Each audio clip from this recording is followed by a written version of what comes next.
Já durante a gestação, a mãe tem um monte de dúvida, por isso a importância do pré-natal, de conversar com o seu médico e já ir esclarecendo todas elas. Mas quando o bebê nasce, surgem outras tantas dúvidas que só mesmo naquele momento ali, não é? A importância das vacinas, as consultas periódicas, quais são, quantas vezes levar o bebê ao médico, né? Como amamentar, como dar o banho, como curar o cordão umbilical, tantas outras questões que os pais ficam aí preocupados. E a importância também da consulta pediátrica para que se esclareça aí ao longo desse primeiro ano de vida, dos primeiros 12 meses de vida do bebê, que são fundamentais para que ele cresça saudável, não é? Em todas as áreas. Então, sobre isso tudo nós vamos conversar agora com a pediatra Marina Milagres. Vai responder e esclarecer todas essas dúvidas, né, doutora Marina? Tudo bom? Obrigada, viu, por ter vindo. Nada. Na verdade, a vida, o nascimento já é um milagre, né? A geração, o gerar um bebê é algo muito lindo, muito fantástico, né? Né? Fantástico, realmente parece um milagre ali com a junção daqueles dois seres tão, não dá nem pra gente ver, né? Microscópicos e se torna uma pessoa vida, dentro de nós, né? Uma vida nova de tanta importância, né? Então, aí, por isso que a gente fala que o pediatra é muito importante nesse primeiro ano de vida da criança, porque é o ano principal que a criança tem o maior crescimento e desenvolvimento. Então, a gente tem que acompanhar isso bem de pertinho para poder orientar melhor essa mãe, né? Então, com certeza.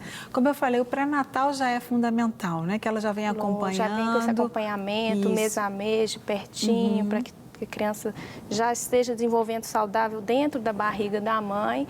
Depois que sai, aí o pediatra acompanha esse desenvolvimento. É verdade. Né? É importante, então, né, doutora Marina, que a mãe ela já tenha um pediatra um pouquinho antes do bebê nascer, né? Porque tem mãe que às vezes está despreocupada depois que o bebê nasce e agora, não é? Quando levar o bebê ao médico? O bebê acabou de nascer, aliás, antes um pouquinho, quais são os primeiros cuidados ali ainda na maternidade ou no hospital?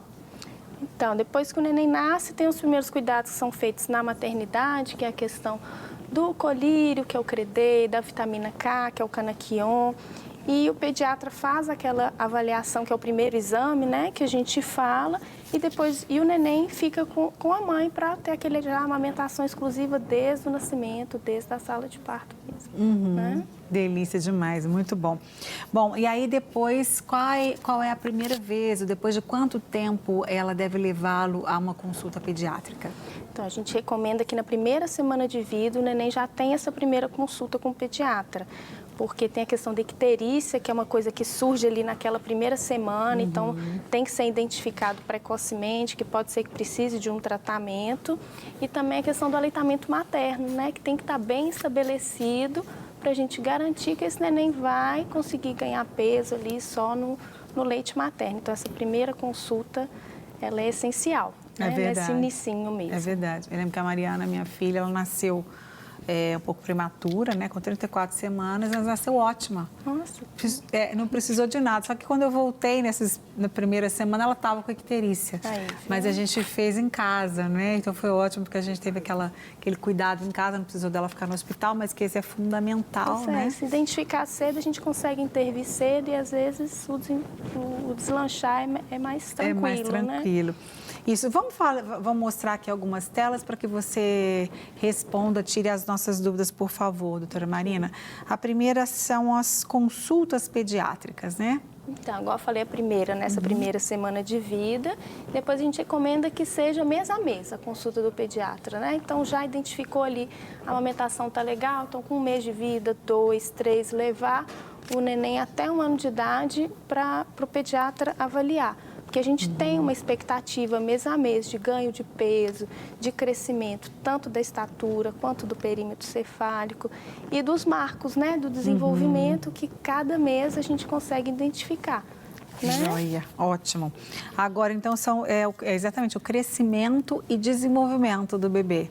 Pois é, que Então, justamente nessas consultas mês a mês, a gente vai tirando essas medidas do neném, identificando o que ele já está dando conta de fazer, se era para ele fazer aquilo mesmo, identificar um erro, às vezes precocemente, um atraso, orientar essa mãe, às vezes está faltando um estímulo, que aí a gente consegue intervir e isso não prejudica o desenvolvimento da criança, né? E a gente tem a caderneta, né, da criança que ajuda a gente nisso. Ah, verdade. Porque dentro da caderneta, além de ter muita informação para a mãe, para ela já estar ciente disso tudo, tem as curvas de crescimento da OMS. Então, a gente pega essas medidas mês a mês, joga na curva e vai construindo a curva de crescimento da criança. Então, a gente vê se a criança está mantendo aquela curva de crescimento adequada, a gente já fica mais tranquilo, ver que está indo tudo bem. É, né? E se não tiver, aí intervém, Aí né, da melhor maneira. Às vezes é um peso que não está ganhando direito, tem que intervir na questão da amamentação e vai caso a caso, né? Ótimo. Então, vamos lá para a próxima.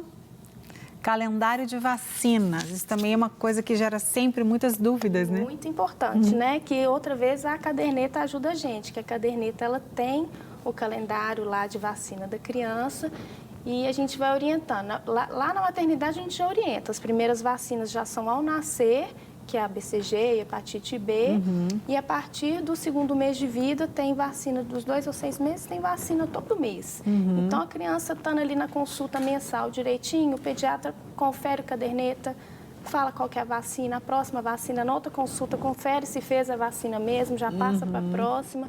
E aí mantém aquele calendário atualizado até um ano, né? Que até 6 meses é vacina de 2 aos 6 todo mês, com 9 e com 1 ano tem os reforços. Então tem bastante vacina. Bastante né? vacina. Você está falando e passando um filme aqui na minha cabeça, eu lembrando das minhas. Um beijo para a doutora Vânia, que é a pediatra das meninas. Que delícia, né? Tem as vacinas da rede pública e da rede particular, Sim. né? Que aí sempre importante a gente pontuar cada uma, a importância. E para manter sempre o mais completo possível esse calendário, né? Com certeza. A gente sai da consulta pediátrica tranquilo, né? Porque vocês orientam a gente, se as mães obedecerem direitinho, né? Infelizmente, algumas vacinas da rede particular são muito caras, não são acessíveis a todo mundo. E alguns pais acabam não tendo condição de vacinar seu filho dessas vacinas que a gente ainda não tem disponíveis na rede pública, né? Então, vamos torcer aí para que a gente possa, quem sabe, né? Mas está melhorando. Cada ano a gente vê que está aparecendo mais vacina que na nossa época não tinha. Atualmente tem HPV, por exemplo, na minha idade, na adolescência não tinha. Hoje em dia já faz parte do calendário da rede pública. Então, a gente está caminhando bem, está melhorando bem. Que bom, vamos sempre ter esperança. Vamos para a próxima? Introdução alimentar. Então, doutora Mariana, até 6 meses de idade, realmente só o leite materno. O leite materno é recomendado, se Deus quiser, né? Um acompanhamento direitinho, a gente consegue manter esse aleitamento. Tem casos pontuais que às vezes não consegue, a gente precisa entrar com uma fórmula, mas a gente sempre tenta e reforça para que dê para ficar só o leite materno, que é o melhor para a criança, né? Sim. Então, exclusivo até os 6 meses. Com 6 meses a gente introduz a alimentação, né? Então a gente gradativamente vai introduzindo, vai orientando essa mãe e à medida que vão passando as consultas a gente vai identificando os problemas e conversando, né? Orientando melhor. A gente tem um VT então sobre aleitamento, a amamentação, né? Vamos ver. Incentivar e apoiar uma mulher que acabou de ter um filho é de extrema importância tanto para a mãe quanto para o bebê. Esse apoio ajuda, por exemplo, na amamentação. Nós sabemos que existem muitas dúvidas nos primeiros meses da maternidade. Por isso, hoje nós vamos aprender um pouco sobre este assunto com a Williane Passos, que é enfermeira e consultora em amamentação. Tudo bem, Williane? Tudo bem, Gabriela. Então, primeiro conta pra gente qual é a fisiologia do leite materno, a sua composição e importância. O leite materno ele é regulado basicamente por 2 hormônios. O primeiro é a prolactina, que ele é responsável pela produção do leite, e pela ocitocina, que é responsável pela saída do leite na mama. O leite materno ele contém todos os nutrientes que o bebê precisa. Então, ele contém gordura, imunoglobulina, anticorpos, tudo que o bebê necessita para o seu crescimento e desenvolvimento contém no leite materno. Diante de tantos benefícios, fica claro a importância do leite materno para o bebê. Por isso, muitas mamães ficam na dúvida sobre como armazenar e extrair este leite. principalmente na hora de retornar ao trabalho. Quando a mulher vai retornar ao trabalho, é muito importante que ela saiba fazer as ordenhas para que ela consiga estocar esse leite e fazer uma ordenha correta, porque a ordenha não é só apertar o mamilo, né? A gente precisa apertar, mas no lugar correto. E para armazenamento, ela pode deixar esse leite 12 horas na geladeira, a gente deixa sempre numa prateleira mais próxima do congelador, nunca na porta, porque esse leite não pode ficar com aquele movimento de porta. E para congelar, ela pode deixar esse leite congelado por 15 dias. É muito importante que a mulher coloque data e hora quando ela extrair esse leite. A extração de leite, uma ordenha manual, quando ela é bem feita, a gente faz da seguinte forma. A gente faz primeiro uma massagem na mama, muito bem feita. Então, com os 2 dedos eu vou massagear essa mama, vou massagear ela toda. Faço em todos os lados da mama, então uma massagem na mama é muito importante para a gente conseguir extrair esse leite. E eu vou apoiar meu dedo indicador logo abaixo da areola, entre a areola e a pele, e logo acima também, entre a areola e a pele. Eu vou apertar para trás, trazer em direção ao tórax e apertar. Se eu apertar apenas no mamilo, não vai sair leite. Então eu preciso pegar os ductos que estão aqui atrás, os alvéolos que estão aqui atrás. Então quando eu aperto, levo para trás e faço dessa forma, o leite sai. Outra dúvida muito frequente é sobre as posições confortáveis para mãe e bebê. Pensando nisso, Williane preparou algumas dicas especialmente para este tema. A posição mais conhecida por todas é a posição tradicional, que é o bebê deitado, dessa forma. A gente pede sempre para ter a barriguinha virada para a mãe, então o bebê não pode estar dessa forma, ele tem que estar assim. E aí a mãe vai colocar esse bebê para mamar aqui. Essa é a posição tradicional. Existem outras posições também, por exemplo, a posição invertida, que é o bebê virado para ela segura a cabecinha do bebê e encaixa esse bebê aqui. Essa posição é muito confortável para a mãe de gêmeos, porque aí ela consegue amamentar os 2 ao mesmo tempo. A gente tem também uma posição que a gente chama de cavalinho, que é quando o bebê é mais sonolento, a gente precisa despertar esse bebê mais para a mamada, então a gente amamenta dessa forma. A mãe segura o bebê aqui e ela consegue amamentar ele assim. Então é importante que ela esteja confortável, que ela esteja recostada, os ombros dela também é bom que estejam confortáveis, porque às vezes a mãe vai subindo o ombro e aí depois fica com dor. Se ela tiver uma almofada de amamentação também é muito bom, porque ela vai conseguir colocar essa almofada aqui e dar uma sustentação para ela. Outra coisa que eu considero muito importante durante a amamentação é o uso de uma tipóia. A gente chama tipóia de amamentação. Pode ser uma que ela faça com fralda ou pode ser uma que ela compre. Por quê? Durante os primeiros dias a mama da mãe fica muito pesada. Então quando fica na boquinha do bebê e ela solta essa mama, que ela segura aqui para colocar na boquinha. Quando ela solta, a mama pesa na boquinha do bebê, então ele costuma perder a pega, ele costuma não fazer corretamente a mamada. Então a gente faz para a mãe uma tipóia e aí a gente coloca aqui, ó, porque essa tipóia vai dar uma sustentação para essa mama. Então a mama não vai pesar na boquinha do bebê, fazendo com que ele perca a pega e acabe machucando a mãe, causando as fissuras e todos aqueles problemas que muitas mães conhecem com relação à amamentação.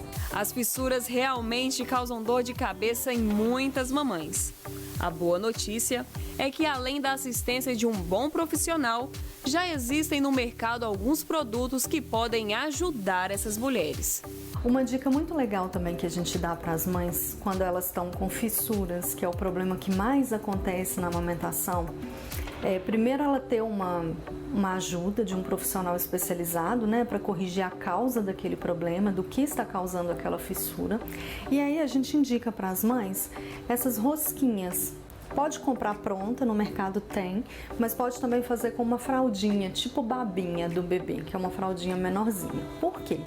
Quando ela faz essa rosquinha e encaixa aqui no peito, quando ela coloca o sutiã, não tem atrito com o mamilo. Então, além dela não sentir dor, porque o mamilo está fissurado, ela ainda descansa esse mamilo, não tem aquele atrito para que ele possa cicatrizar corretamente. Já em relação à organização das mamadas, a consultora em amamentação explica que o mais indicado é que as mães façam uma livre demanda, que atende tanto às necessidades da mamãe quanto as do bebê. Questão de organizar as mamadas, a gente sempre indica que a mãe faça uma livre demanda, ou seja, ela vai levar o bebê ao seio sempre que ele pedir ou sempre que ela precisar, porque às vezes também a mãe está com a mama muito cheia e ela precisa esvaziar aquela mama. Então a gente pede para ela fazer em livre demanda e nunca ficar olhando para o relógio, vou amamentar de 3 em 3 horas, porque é importante para o desenvolvimento do bebê. Quando o bebê mama no peito, não é só para nutrir de nutrientes que o leite tem. O peito também é aconchego, o peito também é segurança para o bebê, então a livre demanda é muito importante. E além de todas essas dicas, ter uma rede de apoio também é essencial para auxiliar a mulher que está passando por essa fase cheia de desafios e descobertas. O puerpério é um período muito sensível da mulher. Então, quando a mulher tem uma rede de apoio muito bem formada, isso é muito importante. E aí, como que a família pode ajudar? Deixar uma comida pronta, cuidar das tarefas da casa, controlar um pouco as visitas, né? Um bebê que acabou de chegar, a mulher está cansada, o bebê está se adaptando. Cuidar de outro filho, caso essa mulher tenha outro filho. Ajudar, por exemplo, numa troca de fralda, num banho, dar um tempinho para essa mulher comer com mais tranquilidade. Então, a família tem muitas coisas que ela pode ajudar a mulher nesse período, que não sejam somente palpites, né? Que a mulher ouve muito quando ela ganha o bebê. Que delícia! Estou aqui matando a saudade. Matando a saudade não, ficou com mais saudade ainda do meu período de amamentação, que foi tão gostoso, né? É tão desafiador no comecinho que você fica meio sem saber, mas depois quando você pega, principalmente com todas as dicas aqui da Williane, você vai tirar de letra. E daqui a pouco a Williane vai dar um monte de outras dicas para a gente, que ela está aqui no estúdio também com a gente. Doutora Marina, que é pediatra, se você chegou agora, está aqui respondendo as nossas perguntas, tirando nossas dúvidas. E agora a gente vai falar sobre as principais queixas do consultório, né, doutora Marina? São muitas, né? Mas assim, no início, a principal queixa é a cólica, né? Que o neném aparece ali a partir de 15 dias de vida, até 3 meses, é a queixa mais frequente. A gente tenta orientar a mãe, porque faz parte do desenvolvimento da criança, então tem alguns cuidados para ter com o neném, né? Uma massagem, às vezes usar um sling, que é uma coisa mais recente no nosso meio, que ajuda muito do neném, né? E à medida que ele vai crescendo, tem muita queixa de refluxo, os gases que também estão caminhando ali junto com as cólicas. Na introdução alimentar costuma ter queixa também e o sono, né? Que o sono é uma queixa muito frequente, aquela dificuldade de pôr a rotina na criança e criar a rotina do sono, para que os pais consigam dormir também e a casa toda ter uma rotina tranquila, né? É verdade, com certeza. Bom, rapidinho aqui, Flávia, o nosso tempo acabou, infelizmente, porque não adianta só a doutora Marina falar as principais queixas, as pessoas estão assistindo querem saber, então, como, né, melhorar a questão, por exemplo, da cólica. Tem aquela história, a mãe realmente tirar algumas coisas da alimentação ajuda a diminuir a cólica do bebê? É bom a mãe ter uma alimentação saudável, é difícil você restringir, porque não necessariamente ela vai ter alguma intolerância, né? Mas ela tem uma alimentação mais leve, mais saudável, evitar muito cafeína, né? Muita coisa condimentada, então beber muito líquido, porque o próprio leite materno ele já tem muito probiótico, né? Sim. Então a mãe tendo uma alimentação mais leve, mais saudável, o leite também vai ajudar nessa cólica, né? E ali a massagem ajuda muito e se aconchegar o neném, né? Porque o neném, igual ele estava dentro do útero, se ele ficar bem aconchegado na mãe, ele fica mais tranquilo, né? Por isso que a gente fala do sling, que o neném fica ali pele a pele com a mãe, então o próprio corpo da mãe aquece o neném, faz como se fosse uma compressa morna na cólica do neném, que ajuda também a melhorar, né? A ajudar nessa cólica. Com certeza. Né? E a questão da amamentação também, né? O horário certinho. Tem mãe que tem livre demanda, como é que é? Eles mamam tanto que ele quiser, ou tem um tempo de mamar. É livre demanda, né? Mas lógico que a gente vai identificando, porque às vezes o neném tá mamando tempo demais e não tá ganhando peso. Aí a gente tem que ver onde que tá, é a pega que tá difícil, né? A produção que tá baixa, estimular essa produção às vezes com uma relactação. Então as coisas são muito individualizadas, por isso que é importante essas consultas frequentes para a gente poder identificar o que está indo de errado e intervir para que não perca essa amamentação, não seque esse leite, né? A gente estimule para que ela consiga manter só no peito, né? Só no leite materno. Com certeza. Então, uma última pergunta. As mães também têm muita dúvida em relação a diferenciar o choro, né? Choro de cólica, choro de fome, é choro de sono. Ele acorda no meio da noite chorando, ele está com fome, ele está com dor. Mas isso realmente é muito difícil, eu não falo pra gente, né? Acaba que você tem que cercar tudo, né? Então, se a criança acabou de mamar, tem meia hora que mamou, sua produção tá boa, né? Nem tá ganhando peso, provavelmente não é fome, né? Vamos checar a fralda, se a fralda não tá suja. Às vezes o neném só quer um colo mesmo, quer um aconchego. Então, acaba que isso você vai aprendendo no dia a dia mesmo, na rotina. Porque se ele tem 2 horas que mamou, tá chorando, provavelmente é fome mesmo, quer mamar. Então, isso ali você vai aprendendo, você tem que ir conhecendo o seu neném, né? No dia a dia. Verdade. Né? Prestar bastante atenção, né, doutora Marina? Ficar de olho, né? Exatamente como você falou. Que ele mamou agora, o que está acontecendo, ele não está conseguindo dormir, ou ele dormiu bem, então não é sono. E observando mesmo para tirar as conclusões. E sempre acompanhando com o pediatra, traz aquela tranquilidade. Não, meu neném está bem, está crescendo, está desenvolvendo. Então, com certeza, é uma coisa fácil de contornar ali, né? Que joia! Muito bom, doutora Marina, muito obrigada. Agora, a Wiliane Passos vai nos mostrar na prática alguns dos cuidados com o bebê. Tudo bem, Wiliane? Bem-vinda. Obrigada. Tudo jóia? 2? 2. Muito bom. A gente já viu ali você dando as dicas da amamentação, né? Sim. Que sempre gera muitas dúvidas. A doutora Marina, também pediatra, que está aqui com a gente, já falou também algumas coisas, mas agora tem muitas outras dúvidas, né? Muitas, né? Muitas dúvidas com relação ao banho, como cuidar do coto umbilical. Todo mundo tem muito medo do coto umbilical, né?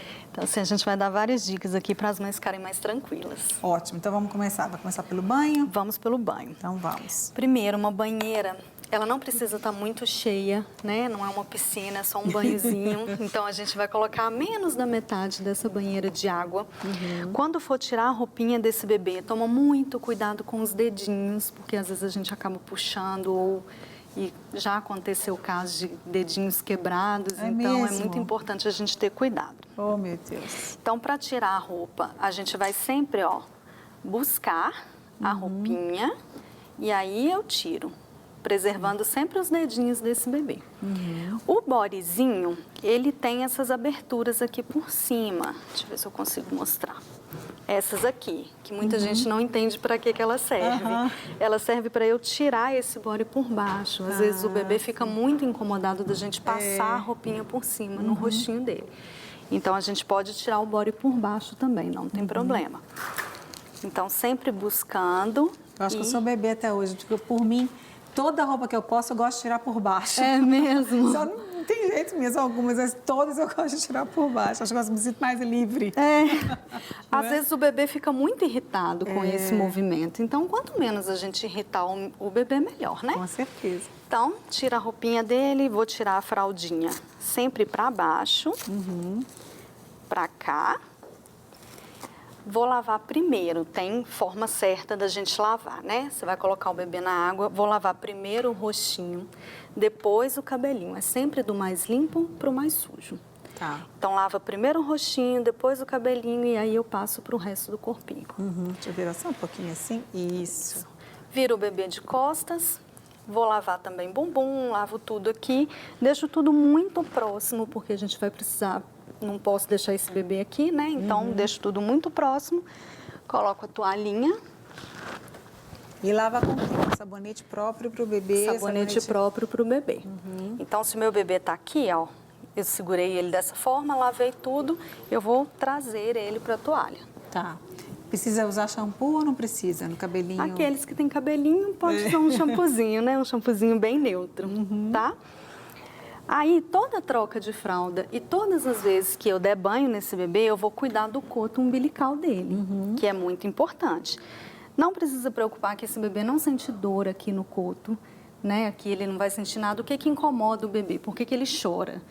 Porque é um álcool gelado que a gente coloca ali, então acaba incomodando.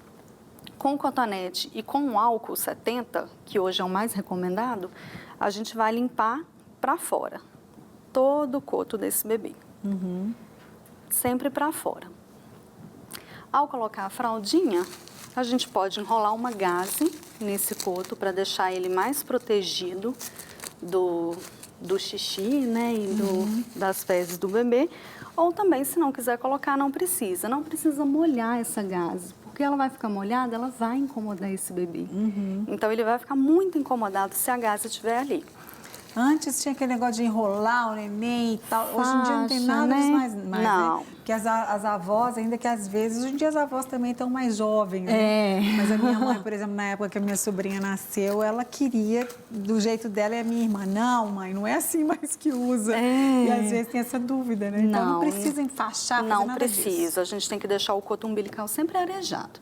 Tá. O único cuidado que a gente tem é, toda troca de fralda eu vou limpar esse coto e todo banho eu vou limpar esse coto. Tá. Para ele cicatrizar direitinho. Ele não pode ter mau cheiro e ele não pode estar vermelhinho ali em volta.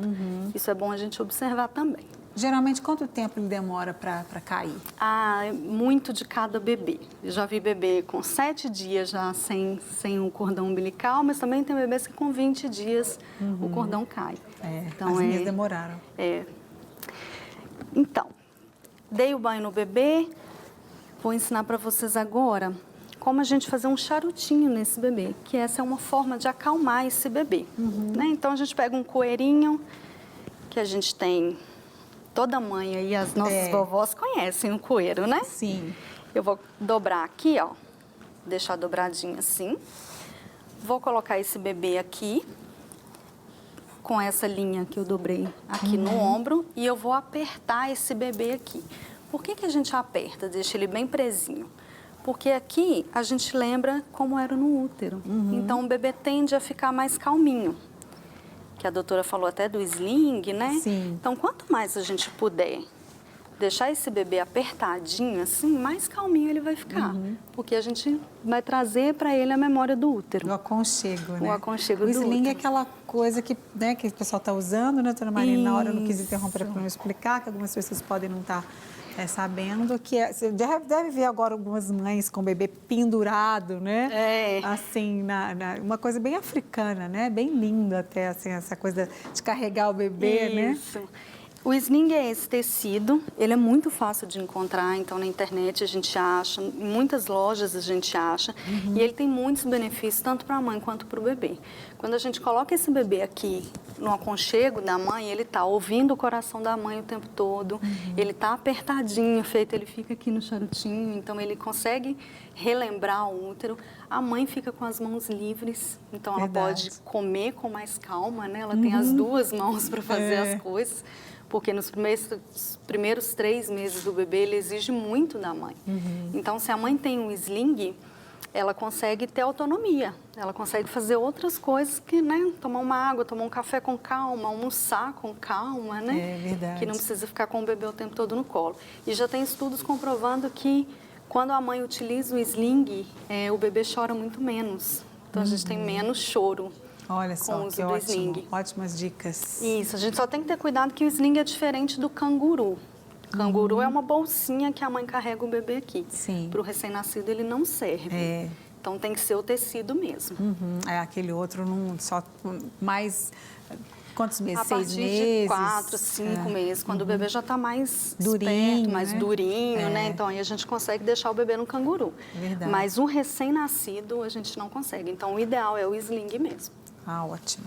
Gente, lembrando também que a gente não programou para falar hoje, mas eu lembrei aqui, como carregar o bebezinho no carro, né? Que as pessoas, às vezes, elas são relapsas na hora de carregar o bebê no carro. Isso. Então, tem que ter aquele bebê conforto. Tem que ter o bebê conforto, né? A gente carrega primeiro o bebê recém-nascidinho, ele vai sempre de costas, né? Para o movimento do carro. Sim. E aí, a partir dos 6 meses, a gente já pode pôr esse bebê de frente. Mas tem as cadeirinhas certas. Certas, então, próprias, com próprias, cinto. com tamanho, com cinto. Os carros já vêm com os dispositivos para a gente encaixar a cadeirinha. Verdade. Então, isso é segurança. A gente não pode abrir mão de carregar o bebê no bebê conforto. Verdade. E tem gente que acha que vai ficar mais seguro segurando, carregando no colo, né? Não pode. Mas não é, viu, gente? Atenção, que a gente vê de vez em quando passando assim na rua. Isso. Bom, muito obrigada, Williane. Por Daqui a nada. pouco a gente encontra também ali para provar as delícias, viu? Obrigada, joia. foram ótimas dicas. E agora tem mais dicas, gente, porque é muita coisa para a gente saber, aprender. E o programa está cheio de coisas boas. A gente vai conversar agora com a nutricionista materno-infantil Cláudia Antunes sobre introdução alimentar. E a gente tem aqui vários exemplos, né, Cláudia? Obrigada, querida. E daqui a pouco a Cláudia vai para a cozinha ensinar a gente as receitas de hoje também, né? Vamos daqui a pouco. Você vai trabalhar muito hoje, estamos te explorando. Adoro. Bom demais, né? Bom, gente, olha só. Então, vamos começar? Vamos. Bom, como a doutora falou, né, doutora Marina, a idade ideal para iniciar a introdução alimentar é 6 meses, onde a criança já tem controle de tronco e cabeça. Então, nós temos 2 formas aí de iniciar a introdução alimentar, né, que é o chamado BLW, Baby Led Weaning, que é o desmame guiado pelo bebê, a tradução ao pé da letra, e a introdução alimentar participativa, tá? O BLW, ele é, no caso, oferecer os alimentos mais inteiros para a criança, sem ser amassado. Porém, não é só isso, tá? É fazer com que a criança, o bebê, participe das refeições da família e tenha autonomia. Então, é ele que vai pegar o alimento para comer e vai levar à boca.